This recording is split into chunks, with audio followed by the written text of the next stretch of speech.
What's up, everybody? BigSweetC here with you. Got a special little video for you.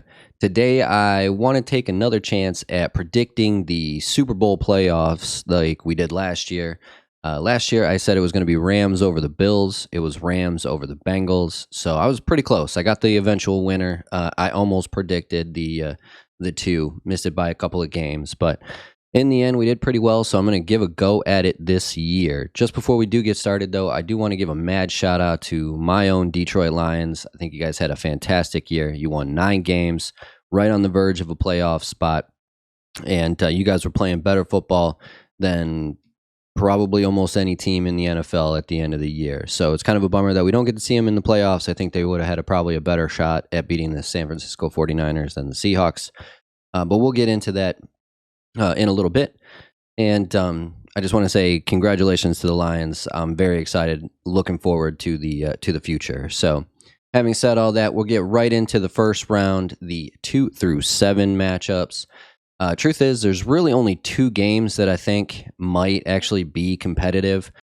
I'm pretty sure Cincinnati is going to destroy Baltimore, and the Bills are going to dismantle the Dolphins.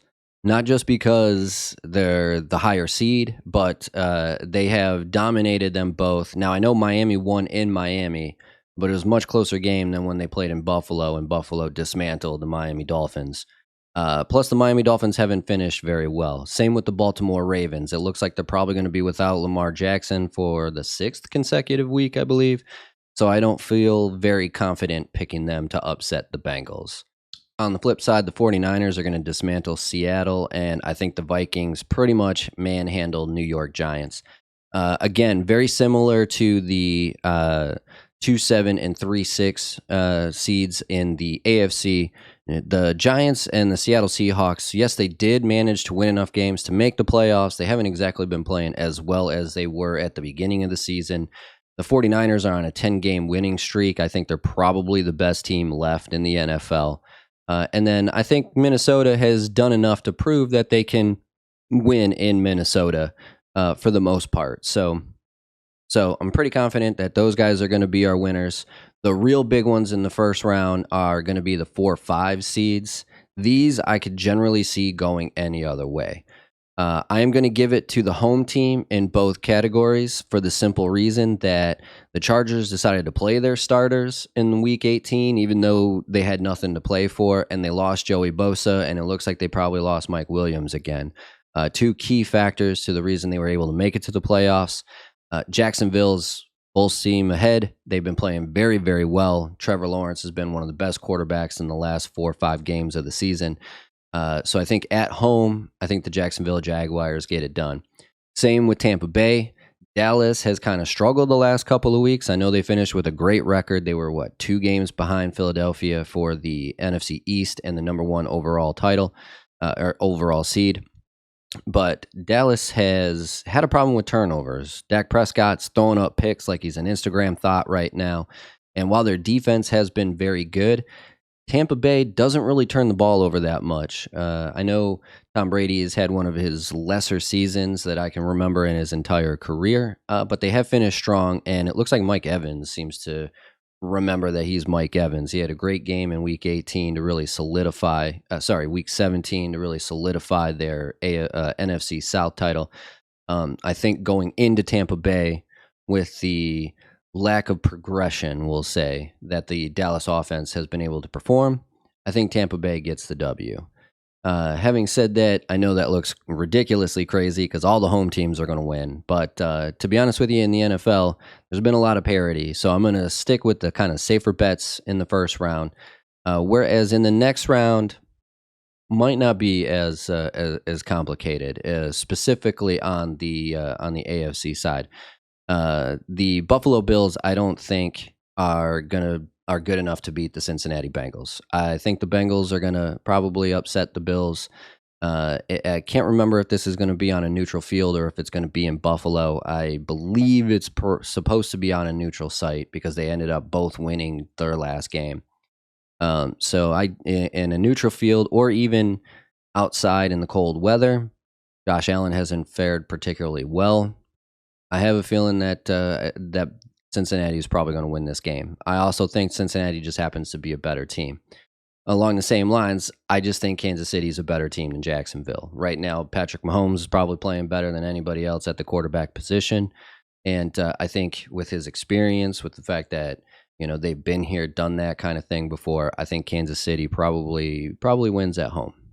On the NFC side, San Francisco, like I said, I believe is actually the best team in the NFL right now, remaining in the NFL. So I think they pretty much they handle Minnesota pretty well. Minnesota has gotten very, very favorable outcomes in a lot of very close games. But I don't think the 49ers, who have been playing outstanding for the last 3 months of the season, like I said, they're on a 10-game winning streak. I think they've won 12 out of 11. They were playing absolutely phenomenal since the addition of Christian McCaffrey and even the revelation that is Brock Purdy. They have been unstoppable no matter who they seem to play. They lost Debo for a little while there, didn't bother him at all. Greg Kittle's coming on strong. And then that defense, arguably probably the best defense in the country, at least of any of the remaining teams. So I think Minnesota having to go to San Francisco is why they lose. Plus, I think San Francisco is just the better overall team. Philadelphia, same thing. Philly's just a better team than Tampa Bay. And I think while I think Tampa Bay kind of gets lucky at home against the Dallas Cowboys, even if Dallas does end up beating Tampa Bay, I think at home, I think Philly actually has the advantage over the Cowboys anyway. So I wouldn't have picked them. I wouldn't have picked the Cowboys to go any farther than that first win.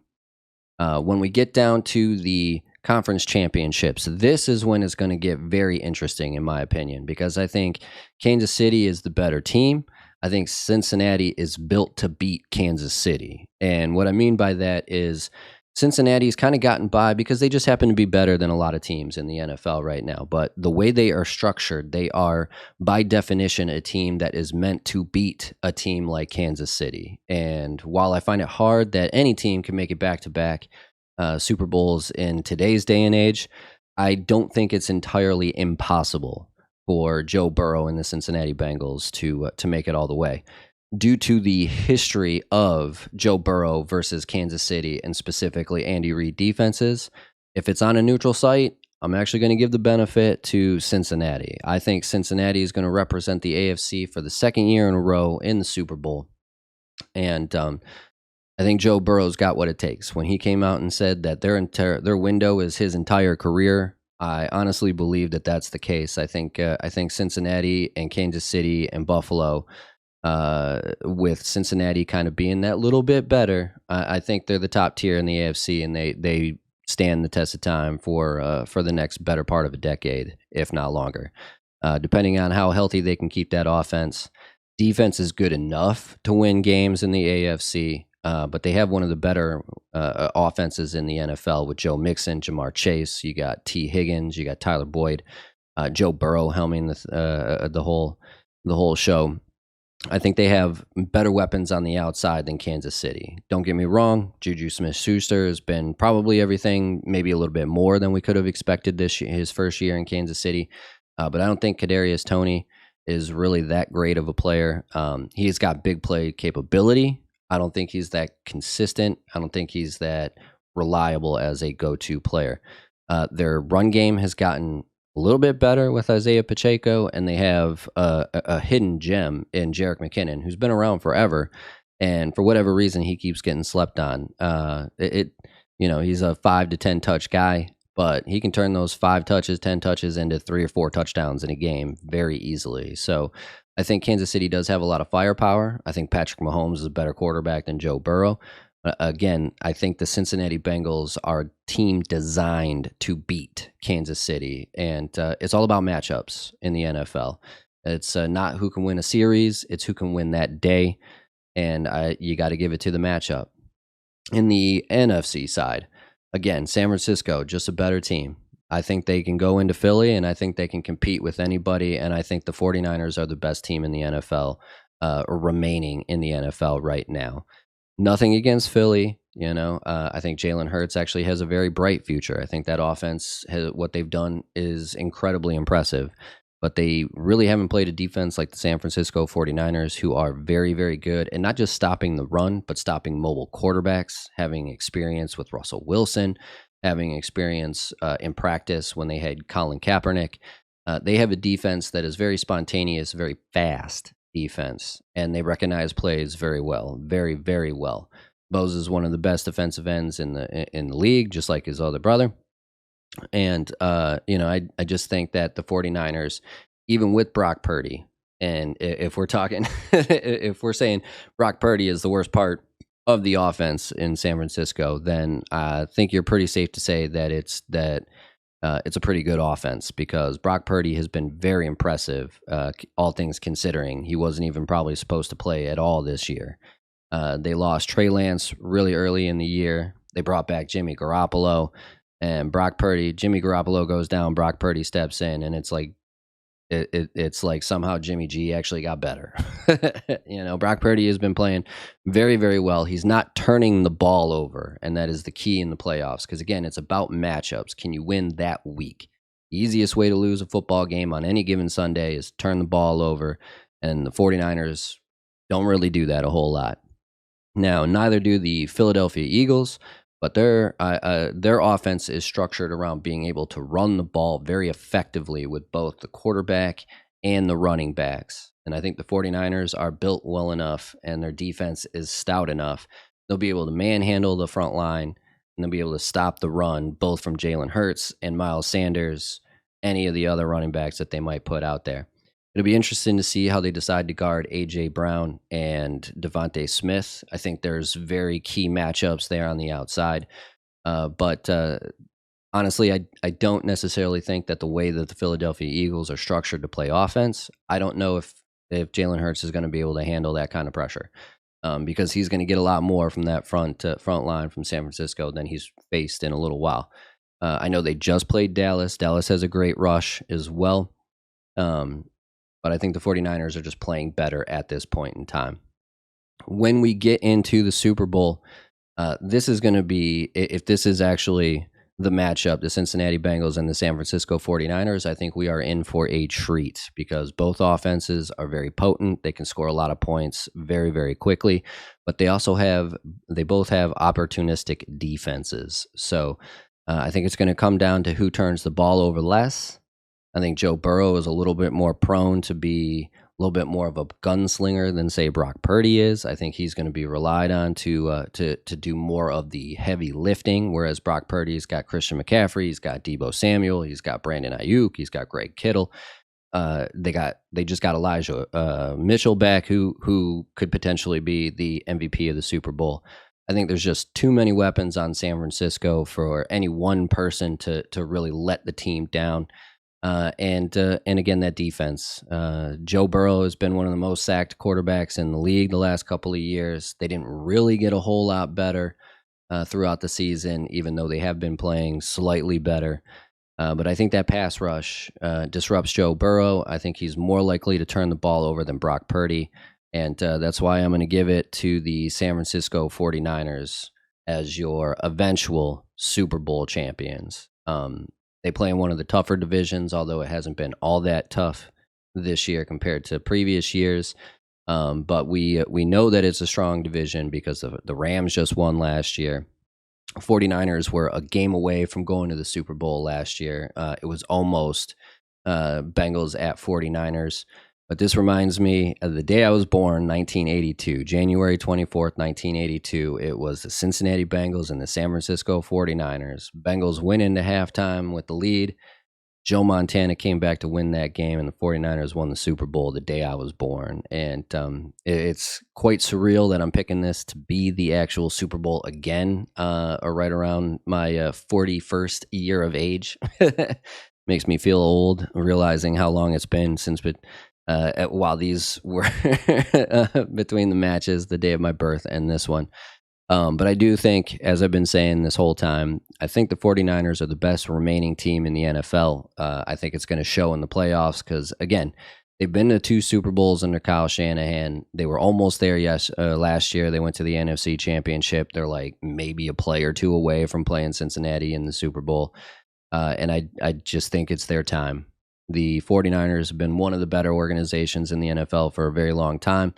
It's been a while since they've reached the top of the mountain, and I think Kyle Shanahan, I think, finally knocks that monkey off his shoulder, and they win the Super Bowl again. But I don't know. Let me know what you guys think.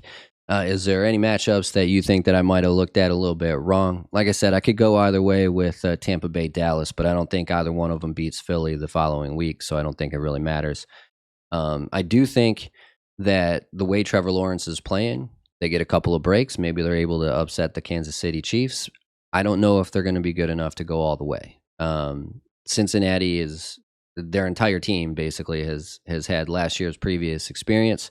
Joe Burrow, for whatever reason, seems to be very, very stout against the best teams in the AFC, and that's why I'm giving them the favorite to win the AFC. But all in all, San Francisco 49ers is going to be the Super Bowl champions, and I'm predicting that Christian McCaffrey is going to be given Super Bowl MVP. I don't think the NFL is ready to move on from Tom Brady just yet, so I don't think it's going to be Brock Purdy.